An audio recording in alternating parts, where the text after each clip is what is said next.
Bien, hermanos, esta semana tiene algunos matices interesantes. Uno de ellos, tranquilo niños, ya van a salir. Vamos a cantar un coro, el Dios de pactos.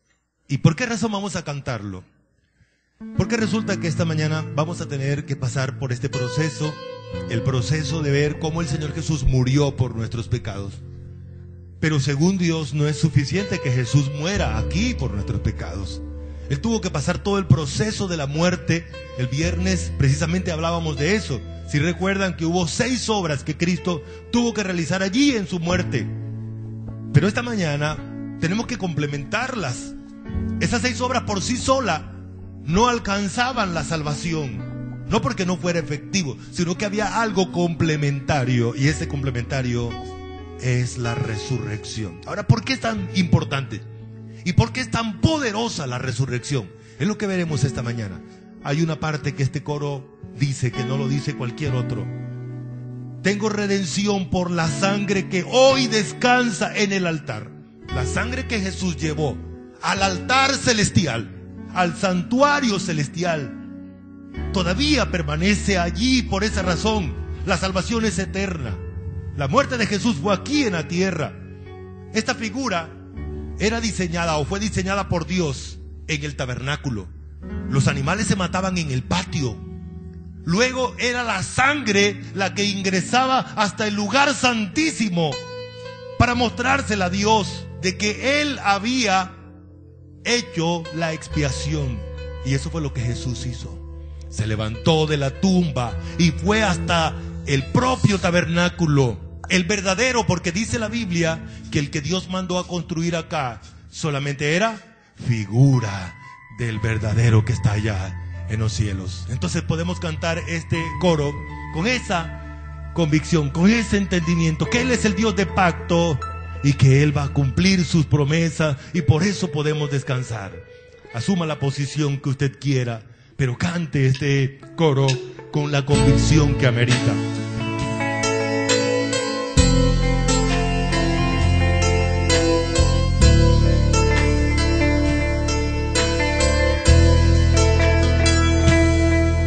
De pacto, que guardas sus promesas, que cumples tu palabra, que guías mi destino.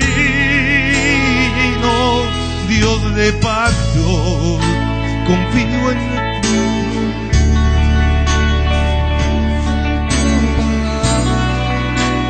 por tu gracia estoy. Otra vez. Dios de pacto, que guardas tus promesas, que cumples tu palabra, que guías mi destino. Dios de pacto, confío en tus promesas, descanso en tu palabra, por tu gracia estoy aquí.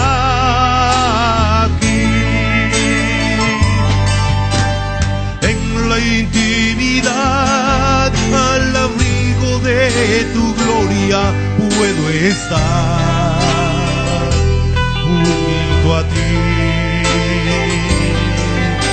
Al ver tu santidad, estoy maravillado ante ti y tu amor. Nunca más seré igual al salir de este santísimo lugar. Dios de paz. Así es, Él guarda sus promesas, Él cumple su palabra.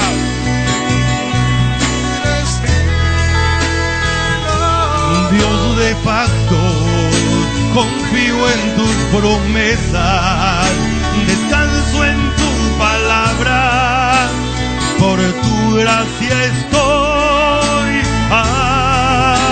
aquí. Tengo redención por la sangre que descansa en tu altar.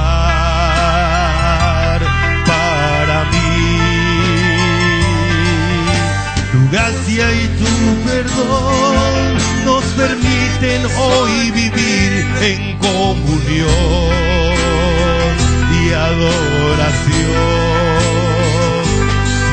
Nunca más seré igual al salir de este santísimo lugar.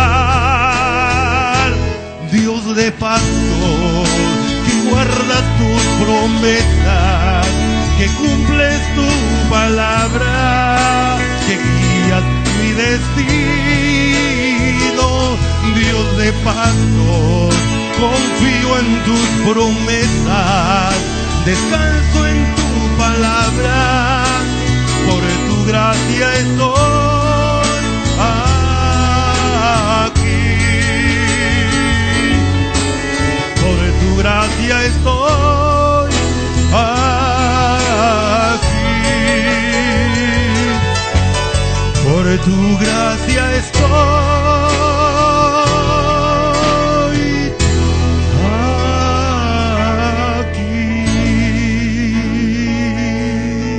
Amén. Y es por la gracia de Él, ¿verdad, hermanos? Pueden sentarse, por favor, hermanos. Ahora sí, los niños pueden salir a sus respectivos salones. Qué maravilloso es que tengamos un día como hoy, hermanos, reflexionando sobre este tema de la...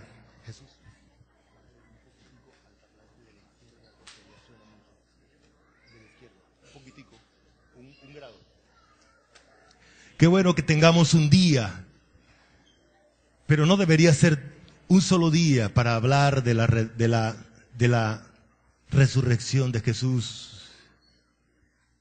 La obra de Jesús debe ser vista completa, con todo. Y es entonces la resurrección la que nos muestra todo lo que pasó. La resurrección es la que arropa todo. La resurrección nos ubica a Jesús a donde hoy está.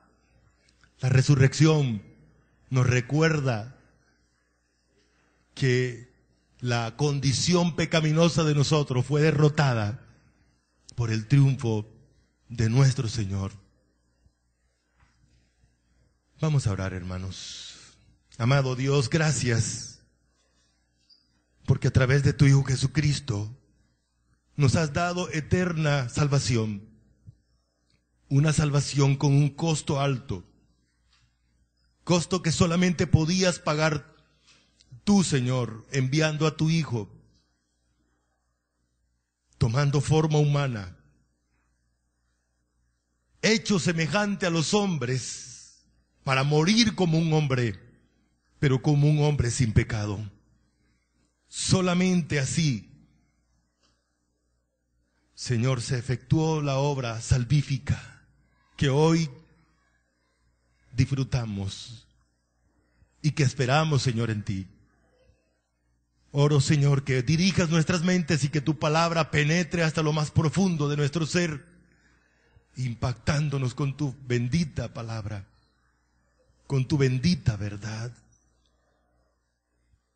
Gracias, Señor. Oro por los niños, sus respectivos maestros. Que te glorifiques hoy, Señor, llevando a cabo lo que has planeado desde antes de la fundación del mundo para este día, en Cristo Jesús. Amén. El poder divino en la resurrección de Jesús. La resurrección de Jesucristo es un hecho registrado en la historia de la humanidad. Es la manifestación gloriosa de su poder sobre la vida y sobre la muerte.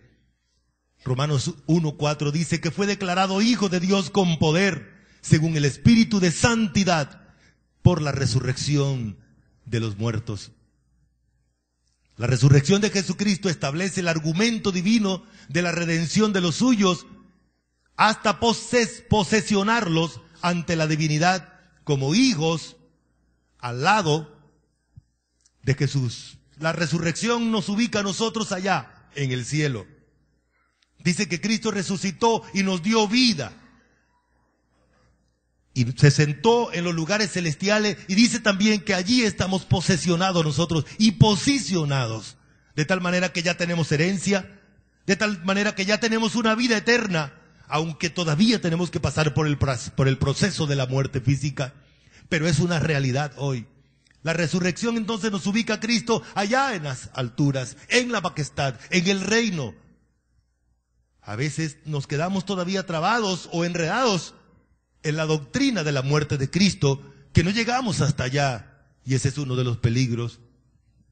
La resurrección de los muertos es la expresión más contundente de su poder divino, aún superior a los milagros realizados con anterioridad a ella. Su resurrección es la cúspide de la demostración de su poder infinito, glorioso. Durante más de 2000 años sus enemigos han intentado infructuosamente borrar la realidad de su resurrección. Ha sido la más atacada de sus obras. Cuando Jesús resucitó, le pagaron a los soldados para tratar de borrar esas huellas, y a través de toda la historia ha pasado lo mismo. Se han hecho diversas clases de cosas, pero fue Dios el que hizo la resurrección de Cristo. Por eso lo humano no prevalece ante lo divino. Vamos a ver entonces las pruebas de la resurrección de Jesucristo, las pruebas poderosas, las pruebas irrefutables de la resurrección de Jesucristo. Las primeras pruebas son los mismos 4 evangelios que documentan, nos dicen, los evangelios fueron escritos y son documentos históricos, no solamente pertenecientes a la Biblia, sino que pertenecen a los anales de la historia de la humanidad. Y por esa razón encontramos la Biblia hablando con toda veracidad, pero la arqueología y la historia usando los elementos bíblicos para apoyarse en ellos. Lucas, médico e historiador, es el que nos habla de esta manera, puesto que ya muchos han tratado de poner en orden la historia de las cosas que entre nosotros han sido ciertísimas, tal como nos lo enseñaron los que desde el principio lo vieron con sus ojos y fueron ministros de la palabra. Me ha parecido a mí, después de haber investigado con diligencia todas las cosas desde su origen, escribírtelas por orden, oh excelentísimo Teófilo, para que conozcan bien la verdad de las cosas en las cuales has sido instruido. ¡Qué documento maravilloso! ¿Cómo explica este escritor? Esto está en la Biblia, pero también está en los anales de la historia, porque este médico, historiador, hizo aportes a la historia de la humanidad. La Biblia nos registra con detalles las diferentes apariciones del Señor Jesús durante los días sucesivos a su muerte y su resurrección. Jesús apareció a María Magdalena. Por supuesto, por cuestión de tiempo no voy a detallar los versículos, no voy a leerlos, pero estarán allí. Ya saben que van a estar alojados en la página para que usted también pueda leerlos con detalle y constatar. Apareció a las mujeres en la tumba, ¿recuerdan? Iba María Magdalena, iban otras mujeres, también fue Pedro, a quien Jesús se le apareció. Pero después se le apareció a los que iban camino a Emaús. Se le apareció también a los apóstoles sin que estuviera Tomás. ¿Sí recuerdan cuando ellos le dijeron a Tomás? Él dijo, si yo no meto mis dedos, si yo no toco, no creo. Se le apareció a 7 discípulos en el lago de Tiberias. Se le apareció a más de 500 hermanos en Galilea, según 1 Corintios 15. Se le apareció a Santiago. Se le apareció a los 11 discípulos. Se le apareció al abortivo, porque así se dice Pablo, como el último al abortivo. Se me apareció a mí. Se le apareció a Esteban, a Pablo en el templo, a Juan en Patmos.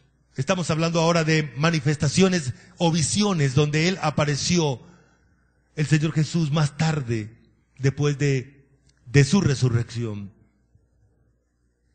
Además de los documentos bíblicos o de las citas bíblicas donde narra su resurrección y su aparición, también hay escritores no bíblicos como Cornelio Tácito. En el año 52 escribe de esta manera: para nada del alivio que pudiera provenir del hombre, ninguno de los dones que pudiera impartir el príncipe, ni los muchos sacrificios expiatorios que pudieran ser presentados a los dioses podrían haber tenido valor para disculpar a Nerón de la infamia que significaba el que se le creyera ser el que había ordenado el incendio de Roma.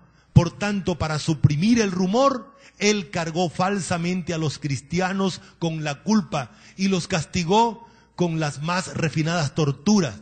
Cristo, el fundador, fue ajusticiado por Poncio Pilato, procurador de Judea. Pero hay otro escritor que es muy importante en la historia bíblica. Es un judío, pero no creyente, llamado Flavio Josefo. Escribe de esta manera: ahora había alrededor de este tiempo un hombre sabio, Jesús, si es lícito llamarlo un hombre, pues era un hacedor de maravillas, un maestro, tal que los hombres recibían con agrado la verdad que les enseñaba. Atrajo así a muchos de los judíos y de los gentiles. Él era el Cristo. Y cuando Poncio Pilato, a sugerencia de los principales entre nosotros, le condenó a ser crucificado, aquellos que le amaban desde un principio no le olvidaron, pues se volvió a aparecer vivo ante ellos el tercer día, y es exactamente como los profetas lo habían anticipado, y cumpliendo otras 10,000 cosas respecto de su persona que también habían sido preanunciadas. Y la tribu de cristianos llamados de este modo por causa de él no ha sido extinguida hasta el presente. Este hombre dice que a ese Jesús no es digno de llamarle hombre por las cosas que hacía. Él fue testigo, él pudo constatarlo. Este es un documento histórico, no bíblico, que habla de la persona de Jesucristo. La resurrección de Jesucristo manifiesta el poder de Dios, como decíamos al principio. Es la exuberante manifestación del poder de Dios, trascendente sobre la vida humana, sobre el pecado del ser humano, sobre la condenación humana. Nos lleva desde la tierra hasta el cielo. Nos lleva desde el infierno hasta el cielo. Nos lleva desde la condición pecaminosa, depravada, condenada, hasta la redención total, hasta la justificación total. Una de las primeras manifestaciones de su poder es que Él tiene poder para cumplir lo que Él mismo dijo en las Sagradas Escrituras. Por esa razón, es en 1 Corintios capítulo 15, versículo 3, que dice: porque primeramente os he enseñado lo que asimismo recibí, que Cristo murió por nuestros pecados conforme a las Escrituras, y que fue sepultado y que resucitó al tercer día conforme a las Escrituras, y que apareció a Cefas y después a los 12, después apareció a más de 500 hermanos, de los cuales muchos viven aún y otros ya duermen. Jesús no solamente tuvo poder para cumplir lo que Él mismo había dicho desde la antigüedad con exactitud, sino también que Él tuvo poder para levantarse de la muerte. Dice Romanos 1:4, que fue declarado Hijo de Dios con poder, según el Espíritu de Santidad, por la resurrección de entre los muertos. Mas ahora Cristo ha resucitado de los muertos, primicia de los que durmieron es hecho, a fin de conocerle y el poder de su resurrección y la participación de sus padecimientos, llegando a ser semejantes a Él en su muerte. Estos textos nos hablan de el poder de Dios, capaz de llevarlo a la muerte, pero también de sacarlo de allí. Vale la pena recordar, la Biblia no dice que Jesús fue a los infiernos. La Biblia no dice que Jesús resucitó de los infiernos. Resucitó de la muerte. Como justo, como un creyente normal del Antiguo Testamento, Jesús debía haber ido al paraíso o al seno de Abraham, a donde invitó al ladrón arrepentido. Algunos todavía siguen recitando el credo de los apóstoles o el supuesto credo de los apóstoles, que no es verdad, porque eso no lo dijeron ellos. Eso no era lo que creían los apóstoles. Eso no fue lo que enseñaron los apóstoles. La enseñanza apostólica está aquí en la Biblia, y este es un texto extra bíblico. Así que Jesús no fue a los infiernos. Hechos dice que se cumplió en Jesús lo que ocurrió, lo que Dios había dicho en el Antiguo Testamento, que su santo no vería corrupción. ¿Qué significa eso? Significa que Jesús no fue al infierno. Significa que Jesús no se le dañó su cuerpo. El cuerpo de Jesús no se pudrió. Él pudo mantenerlo muerto 3 días y 3 noches. A propósito de eso, también hay que revisar la creencia de que Jesús murió el Viernes Santo, porque no son 3 días, no son 72 horas. Jesús resucitó desde la noche del sábado hasta el amanecer del domingo, utilizando los términos de los días actuales. El primer día de la semana, cuando fueron a darse cuenta, bien tempranito, ya Jesús no estaba en la tumba. Entonces, si usted busca, registra, revisa, no le va a dar la suma. Es mejor seguir el texto bíblico y no la tradición que nos han enseñado hace más de 500 años. Jesús resucitó.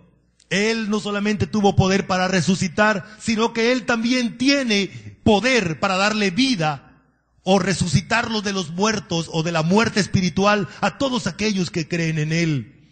Nosotros somos los testigos de esa gran realidad.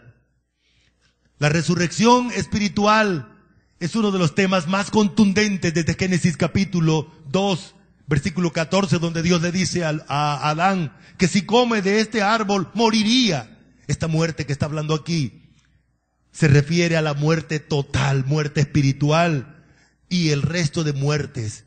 Pero Adán siguió viviendo fisiológicamente una cantidad de años, pero la muerte espiritual dio como resultado a que muriera físicamente. Y es la muerte espiritual la que da como resultado la muerte eterna.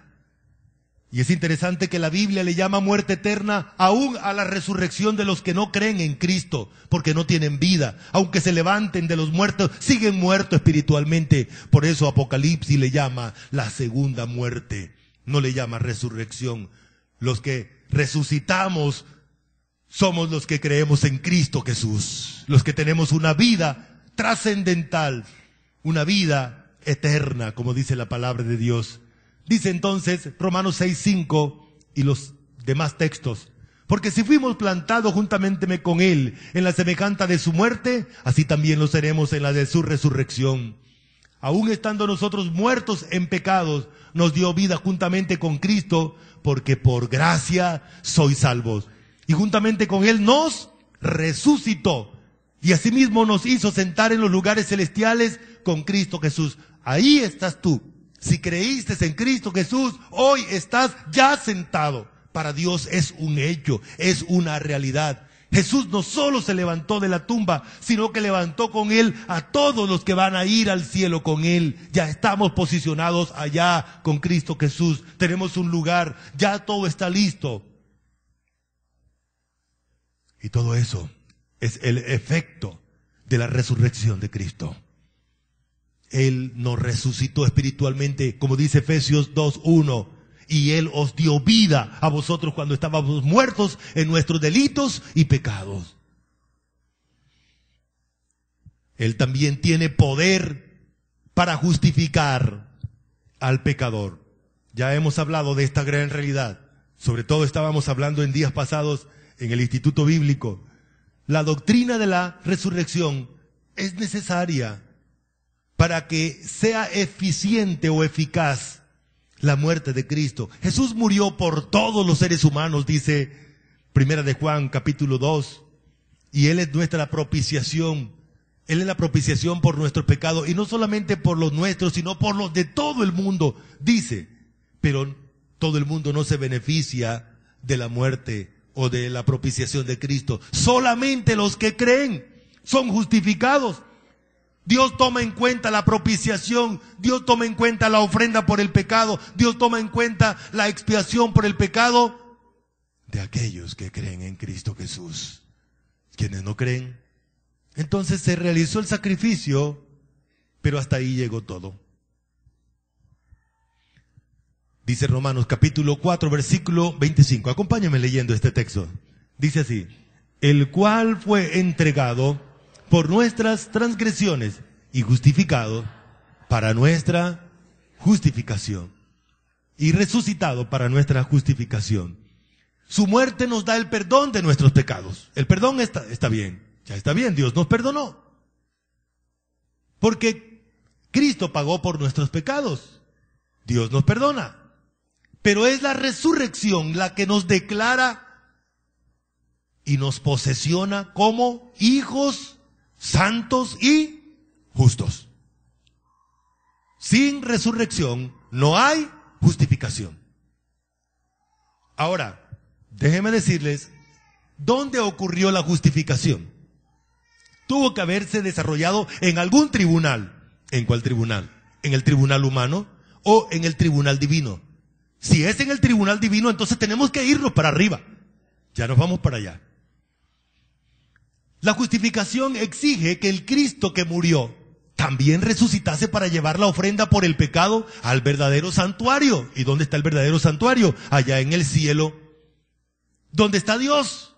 ¿Dónde está su trono? ¿Dónde está el verdadero templo? Porque cuando Él mandó a construir el templo acá en la tierra, lo aclaró. Dijo que este solo era figura del verdadero. Y es Hebreos el que nos explica con toda exactitud de que todo esto que había aquí en la tierra, que se desarrolló en el tiempo antiguo de la ley, solamente era figura, pero también era una pedagogía divina, enseñando al ser humano de que todo lo que el ser humano hace no nos quita el pecado.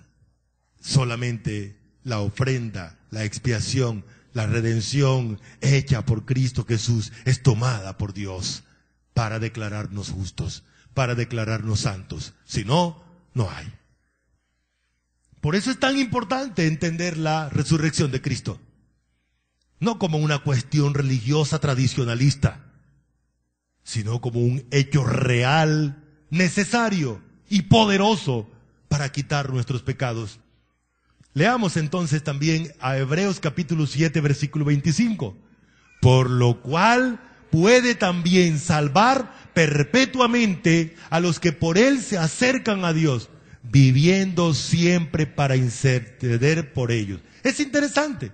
Se levantó de la tumba, se levantó de la muerte y se fue a sentar al trono de Dios, allá mismo donde está el verdadero tabernáculo. Llevó la ofrenda y luego se sentó en el trono. Y es desde allí donde sigue cumpliendo su papel de sacerdote. Él es el sumo sacerdote. Por esa razón, Hebreos nos explica que Jesús no pertenecía al sacerdocio arónico o levítico, porque el sacerdocio arónico se murió el día que Jesús murió.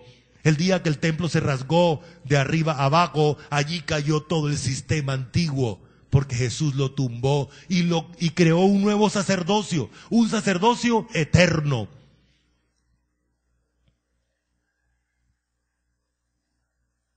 Ese sacerdocio eterno es el que hace posible que tú y yo tengamos la seguridad, la tranquilidad de que nuestros pecados fueron expiados. Pero no es suficiente. Jesús tiene que seguir diciéndole al Padre, a todo el mundo, miren, recuerde que esos son mis hijos por quienes yo morí. Dice que Cristo exhibe aún ante las potestades esa gran verdad. Y Apocalipsis nos habla del Cordero que fue inmolado por nuestros pecados y que con su sangre nos ha redimido para Dios. Su muerte es una muerte sustituta a nuestro favor o en nuestro lugar. Pero su resurrección es justificadora o justificante. Y después de su resurrección, ¿qué viene?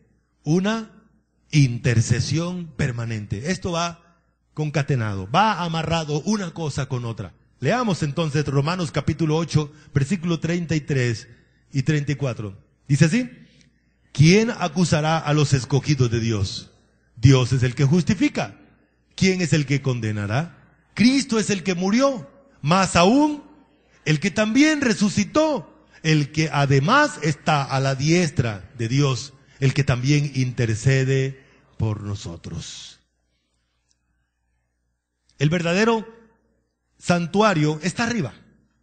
Hebreos capítulo 8 versículo 2 dice que Cristo es ministro del santuario y de aquel verdadero tabernáculo que levantó el Señor y no el hombre. ¿Quién construyó el tabernáculo del Antiguo Testamento? Moisés. Hombres. ¿Quién construyó el templo de Salomón? Pues, Salomón. El templo de Herodes. Herodes. El próximo templo no sabemos quién lo va a construir. Pero el anticristo tendrá que encontrar un templo donde hacer sacrificios paganos. Pero la Biblia dice que se tiene que cumplir como tal. ¿Quién los ha construido? El hombre. Pero el de arriba, ¿quién lo construyó? Dios. Cuando lleguemos al cielo, vamos a ir al tabernáculo celestial, donde allá estamos posicionados. Hacemos parte de ese culto. ¿Para qué es el tabernáculo? Para darle culto, para darle alabanza a Dios. Y de ese tabernáculo es el que dice Primera de Pedro capítulo 2, versículo 9. Mas vosotros sois linaje escogido, real sacerdocio. Si somos reales sacerdocio, ¿dónde está entonces nuestro santuario donde hagamos los oficios sacerdotales? Allá arriba, allá arriba. Hebreos 9:1. Ahora bien, aún el primer pacto tenía ordenanzas de culto y un santuario terrenal. Pero ahora estamos hablando del santuario celestial. Hermanos míos, quiero decirles que estas imágenes no son verdaderas. No vaya se va a estrellar al cielo si usted lleva esta idea. Si está buscando un lugar así, porque no hay cómo imaginarlo. Es tan grande lo que la Biblia nos muestra que es imposible meterlo en la mente.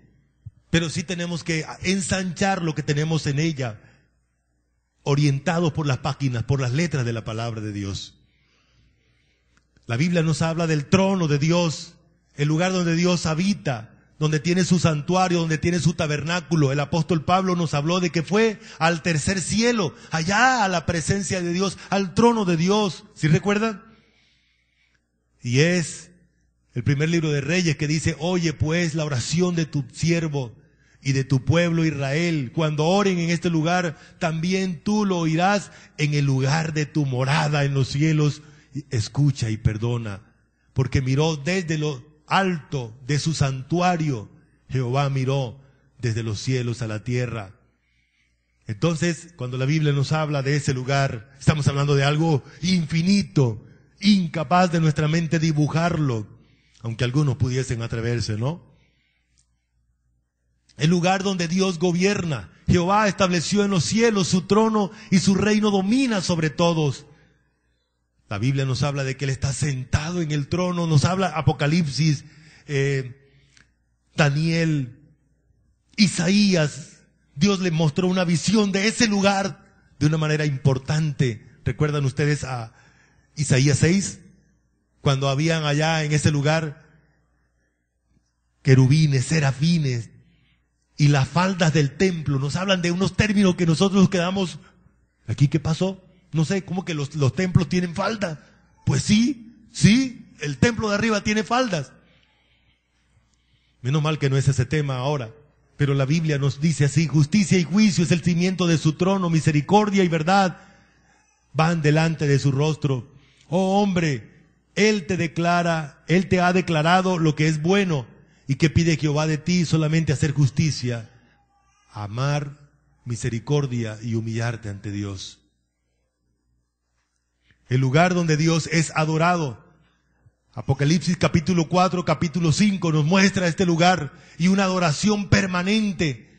Dice alguno de los versículos 13 y 14, y a todo lo creado que está en el cielo y sobre la tierra y debajo de la tierra y el mar, y a todas las cosas que en ellos hay, oí decir al que está sentado en el trono y al Cordero. El que está sentado en el trono es el Padre y el Cordero es Cristo. Sea la alabanza, la honra, la gloria y el poder por los siglos de los siglos. Los 4 seres vivientes decían amén, y los 24 ancianos se postraron sobre sus rostros y adoraron al que vive por los siglos de los siglos. Hermanos, allá en el tabernáculo verdadero, la adoración es permanente. La Biblia nos habla de que hay seres allá que están alabando a Dios, diciéndole a Dios: tú eres el digno. Diciéndole a Cristo: tú moriste por nuestros pecados. A ese tabernáculo entonces fue que el Señor Jesús fue a llevar el sacrificio hecho aquí en la tierra por nuestros pecados. ¿Cuándo? Cuando resucitó. El lugar donde Dios salva, por lo cual Jesús puede también salvar perpetuamente a los que por Él se acercan a Dios, viviendo siempre para interceder por ellos. Ahora bien, el punto principal de lo que venimos diciendo es que tenemos tal sumo sacerdote, el cual se sentó a la diestra del trono de la majestad en los cielos, ministro del santuario y de aquel verdadero tabernáculo que levantó el Señor y no el hombre. Entonces Cristo, ¿dónde está en este momento? ¿Dónde está? Está allá, en el verdadero tabernáculo, allá en el cielo de Dios. Allí está, a la diestra de la majestad. Son imágenes que podemos crear allí de lo que Dios nos revela en Apocalipsis. Nos presenta a Jesús allí como alguien refulgente, allá en el trono de Dios, en el verdadero tabernáculo, en el verdadero santuario, ejerciendo entonces su papel de sumo sacerdote, su papel de intercesor, su papel ya de aquel que ejecutó la redención, ejecutó la expiación, la propiciación, el perdón de los pecados, ahora está intercediendo por nosotros delante de Dios, el Padre. ¿Recuerdan ustedes que cuando Jesús resucitó, dice Juan capítulo 20, versículo 17, Jesús le dijo, no me toques, porque aún no he subido a mi Padre, mas ve a mis hermanos y diles, subo a mi Padre y a vuestro Padre, a mi Dios y a vuestro Dios. ¿Para dónde iba Jesús? Miren, Jesús apenas resucitó, se fue para el cielo. Lo primero que hizo fue eso. ¿A qué? A llevar al verdadero tabernáculo el sacrificio que había efectuado. Todavía tenía las heridas, todavía tenía todo. Y se fue. Después se vino otra vez y se quedó con los discípulos alrededor de 40 días. Eso nos muestra la Escritura. Pero primero, antes de cualquier otra cosa, se fue para el cielo, para el verdadero tabernáculo, a llevarlo. Por esa razón entonces, Hebreos 9:24 dice, porque Cristo no entró en el santuario hecho de mano. ¿Por qué Jesús no se fue para el templo? Ay, voy a llevar al templo el sacrificio que hice. Porque el templo ya había quedado abolido, acabado. ¿Recuerdan? Cuando Él murió, se rompió, hubo un terremoto que rompió el templo, rompió el velo y ya todo eso quedó destruido. Jesús entonces nos proyecta para el verdadero santuario, el que está en el cielo. Se fue a presentar, como dice el versículo 24, en el cielo mismo, para presentarse ahora por nosotros. Para presentarse ahora por nosotros. Pero estando ya presente Cristo, sumo sacerdote de los bienes venideros, por el más amplio y más perfecto tabernáculo, no hecho de manos, es decir, no de esta creación, ni por sangre de machos cabríos, ni de becerros, sino por su propia sangre, entró una vez para siempre en el lugar santísimo. ¿Cuál lugar santísimo? Si ya estaba destruido, pues en el verdadero lugar santísimo, en el que está arriba. Recuerde que lo que se mandó a hacer acá era solamente un simulacro, una figura de lo que está allá en el cielo. Habiendo obtenido eterna redención, así también Cristo fue ofrecido una sola vez para llevar los pecados de muchos y aparecerá por segunda vez sin relación con el pecado para salvar a los que le esperan. Jesús también tiene poder para resucitarnos físicamente. ¿Qué estamos esperando? Estamos esperando que un ratico nos toque irnos a acostar para luego ser levantado, despertado. Esa es la figura que Dios utiliza en Primera de Corintios, Primera de Tesalonicenses, capítulo 4, versículo 13. Dice el versículo 14, porque si creemos que Jesús murió y resucitó, así, de la misma manera, traerá Dios con Jesús a los que durmieron en Él. Por esa razón Dios no le llama muerte a los creyentes que están dormidos. Le dice dormido, porque ellos no están muertos. Los que están muertos van a seguir muertos, pero los que están dormidos se van a levantar para estar con el Señor de su sueño. El rapto es el acontecimiento maravilloso que la Biblia dice, donde va a llevarnos tanto a los que están allá dormidos como a los que estamos vivos, si estamos vivos en ese momento del Señor llevarnos para su reino. Primera de Corintios capítulo 15, 51. Acompáñame leyendo. Dice así: He aquí, os digo un misterio. No todos dormiremos, pero todos seremos transformados. En un momento, en un abrir y cerrar de ojos, a la final trompeta, porque se tocará la trompeta, y los muertos serán resucitados incorruptibles, y nosotros seremos transformados, porque es necesario que esto corruptible se vista de incorrupción, y esto mortal se vista de inmortalidad. Aleluya. Eso es lo que esperamos, la inmortalidad, la incorrupción. Esa es la esperanza. Esto va a ocurrir en un átomo de tiempo. La palabra griega que se traduce ahí en un momento es la palabra átomo, que es algo tan pequeño, tan indivisible, pero también tan percibible, tan impercibible por el ojo humano. Seremos llevados al cielo en un zarpazo. Por eso es la palabra rapto, ¿no? Un zarpazo de Dios llevará a millones y millones de redimidos para estar en su reino santo para siempre. Él también tiene poder divino para darnos una esperanza viva. Dice que tenemos una esperanza viva, ¿cierto? Una esperanza viva. ¿Cuántos de nosotros tenemos esa esperanza? ¿Quiénes tienen esa esperanza? Saben, hermanos, que quienes no tienen esperanza tienen que buscar cosas para tratar de mimetizar el dolor, para tratar de amortizar el dolor de no tener esperanza. Pero cuando tenemos la esperanza bienaventurada que dice la palabra de Dios, hermanos, nuestros ojos tienen que estar puestos allá. Tenemos que recordar la realidad futura para que el presente sea más llevadero. Vamos a leer este versículo con toda fuerza. Dice así: Bendito el Dios y Padre de nuestro Señor Jesucristo, que según su grande misericordia nos hizo renacer para una esperanza viva por la resurrección de Jesucristo de los muertos. Tenemos una esperanza. ¿Qué significa eso? Que tenemos una expectativa futura. Tenemos algo hacia donde dirigir nuestros sentimientos, nuestros pensamientos. Sabemos que va a pasar. Eso nos hace vivir de manera enérgica, victoriosa en este tiempo de dificultad, en este tiempo de dolor. Esa esperanza, según Dios aquí, es por su grande misericordia, es inmerecible. Ninguno de nosotros es tan bueno que Dios tuvo que darle la salvación. Todos nosotros, como dice la Biblia, injustos, pecadores, y es por su gracia, como dice Efesios 2, 8 y 9, porque por gracia soy salvo, por medio de la fe, y esto no es de vosotros, pues es don de Dios, no por obras para que nadie se gloríe. Nadie puede obtener la salvación, nadie puede retenerla, es Dios por su gracia que la otorga. Nadie puede hacer lo que Jesús hizo. Nadie, ninguna religión, ningún religioso, ningún líder, ningún ser humano. Por esa razón es por gracia. Y es entonces, es una esperanza viva, es una esperanza viviente. ¿Sabe por qué? Porque es una esperanza viva. Porque la esperanza de nosotros es Cristo. Y Cristo está vivo.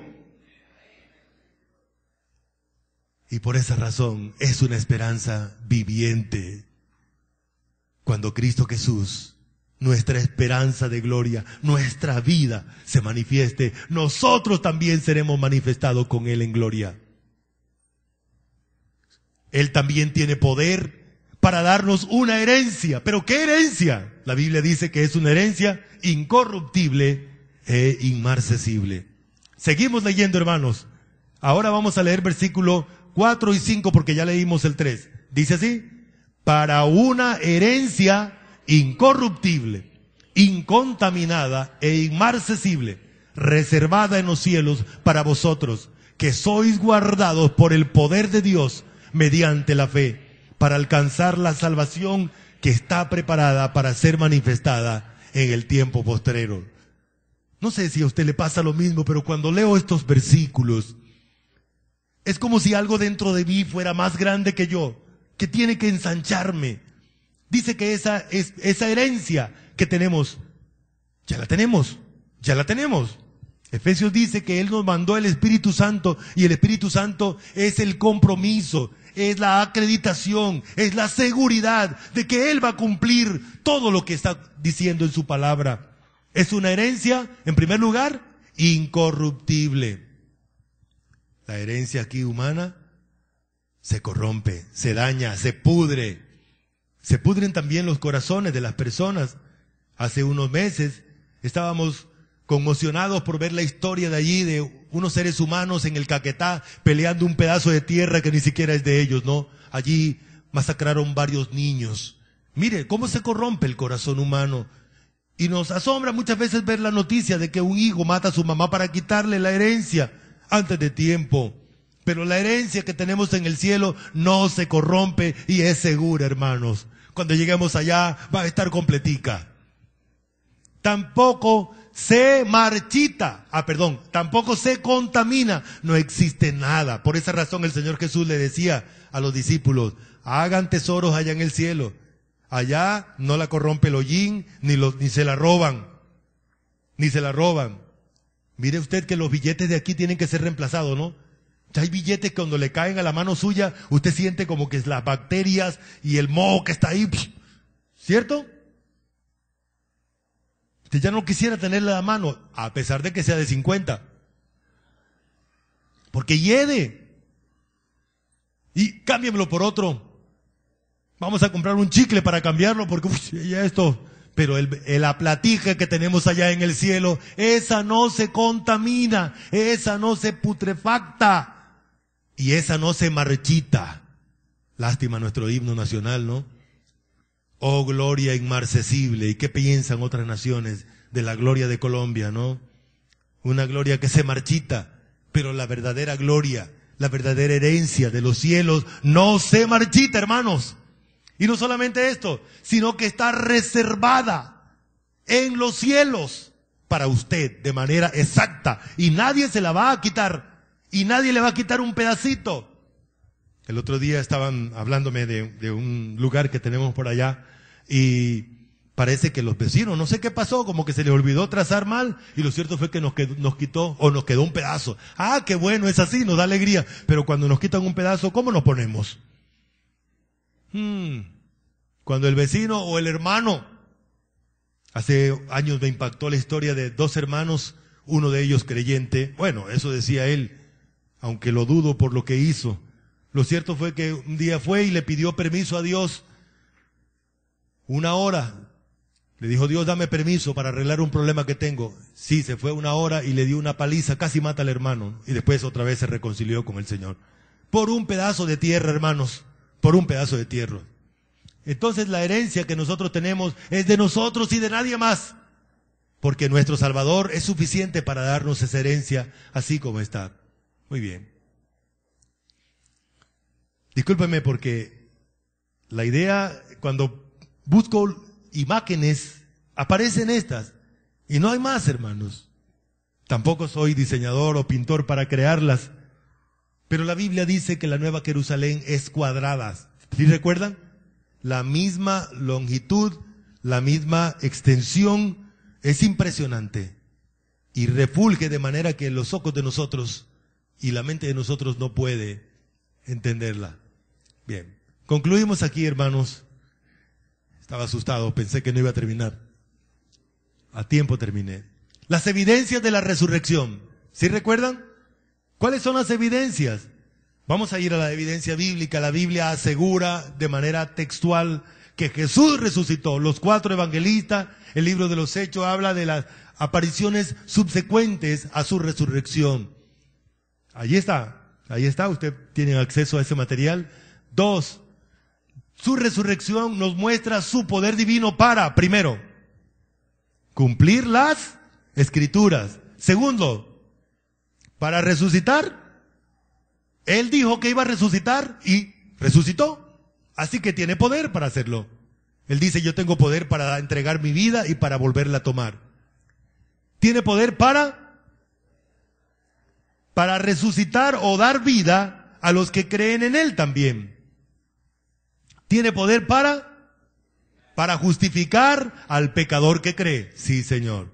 Tiene poder para resucitar físicamente, porque vamos a resucitar también, vamos a tomar nuestro cuerpo otra vez. Tiene poder para darnos una esperanza viva. Tiene poder para darnos una herencia incorruptible. Sin la resurrección de Cristo no habría salvación. No se hubiese completado la obra de salvación. La resurrección completa la obra de la cruz y nos otorga la justicia en Cristo. ¿Dónde fue que se ejecutó el acto de darnos justicia? Allá en el cielo, ¿no? Allá en el cielo, en el santuario celestial. Bueno, leamos los últimos 3 versículos otra vez para que vayan con la mente fresquita. Dice la palabra del Señor así, todos juntos. ¿Quién es el que condenará?